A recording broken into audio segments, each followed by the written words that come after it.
Now, before we begin our look at specific artworks in the French Baroque period, I want to introduce you to another term, classicism. Don't worry, I'm going to give you the definition in just a bit. But I am going to be emphasizing here that the term French Baroque is a very vague term, right? Because what we know is that the Baroque is essentially the 17th century. And we're looking at 17th century France, French Baroque. Another term to identify and classify some of the art coming out of France at this time is classicism.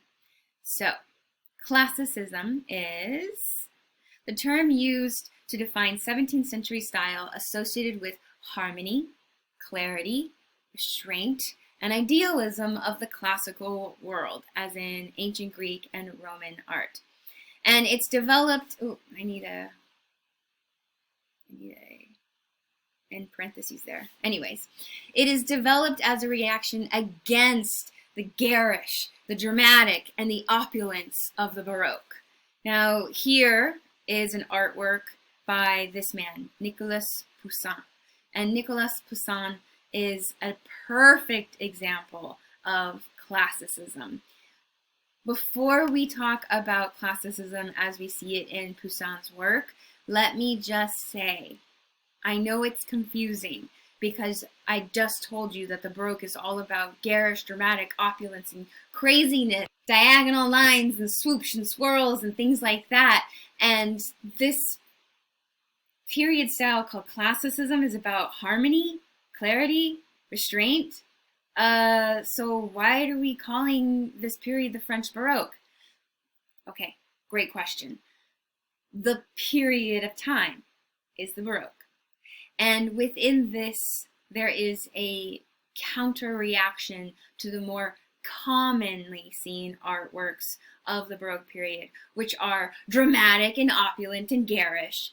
And what we have in works like the ones by this guy, Poussin, are works that are specifically trying to not be what everybody else in the 17th century is being, which is over the top. Instead, what Poussin does is he wants to go back to the more balanced, more restrained compositions that were appreciated from the Greek and the Roman world, and which in this Baroque world seem to be forgotten or out of fashion. So think of Poussin as being like super retro and like, you know, a total hipster and not wanting to follow along with everybody else. Okay, so the word classicism is a word often associated with Poussin and followers of Poussin, and the word classic, as in Greek and Roman, ism, philosophy. So classicism is the philosophy of being like the Greeks and the Romans during the French Baroque period. I know, it's confusing. Let me see if I can get a diagram to kind of map it out for you. Hold on one moment. It's like this. We are in the 17th century, which is called the Baroque.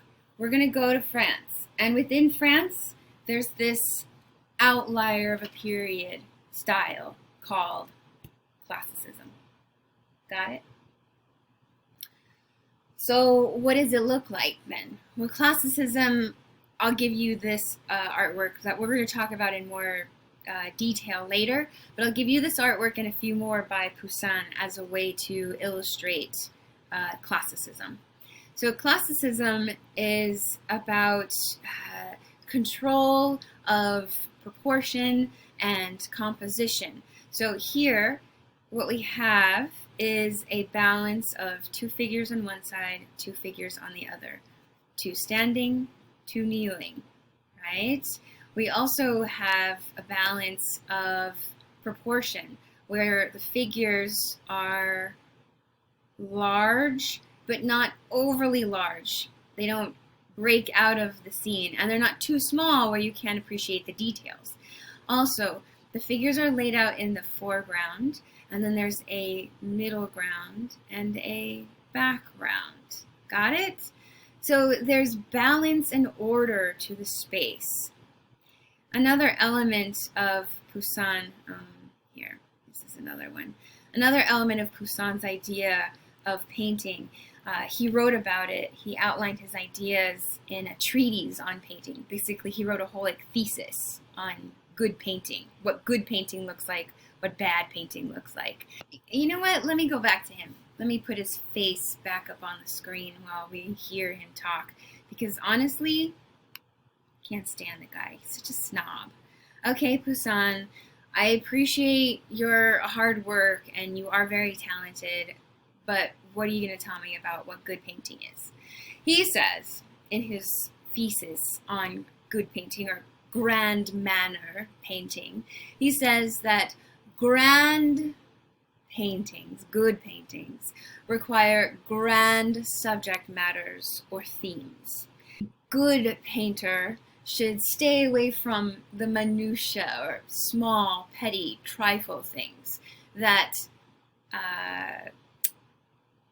bad painters or little painters paint little things, little subjects, things of little importance.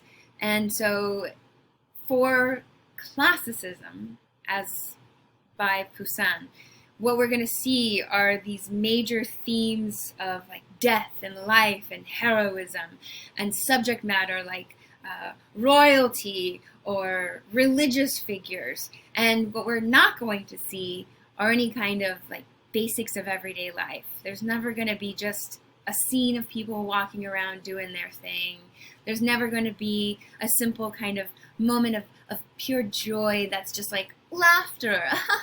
No, it has to be grand ideas, big heavy thoughts, big heavy subject matter. Historic battles that change the course of history, right? That petty painters paint pitiful subjects, that unimportant people don't make for good paintings. Unimportant ideas don't make for good paintings. That's just my bias about Poussin being a total snob. That's why I also give you this definition, to help give you a little bit less of a biased opinion about Poussin and classicism. Okay, so let's look at another artwork of his before we look specifically at this painting here. We see a man sitting in the foreground, and behind him we see, or around him, we see the rubble of columns and maybe a building, and then we lead through this path, this winding path, all the way to what looks like an ancient crumbling city. We have a foreground, a middle ground, and a background. We have a balance of trees on this side, trees on this side, and then the figure is fairly close to the center of the foreground. So the composition is about restraint, and rather than being over emotional or intense, the intensity comes from the composure and the reservation or the reserved mood of the painting. So here, this is classicism, and this is going to be your first work of art for the French Baroque and Classic period.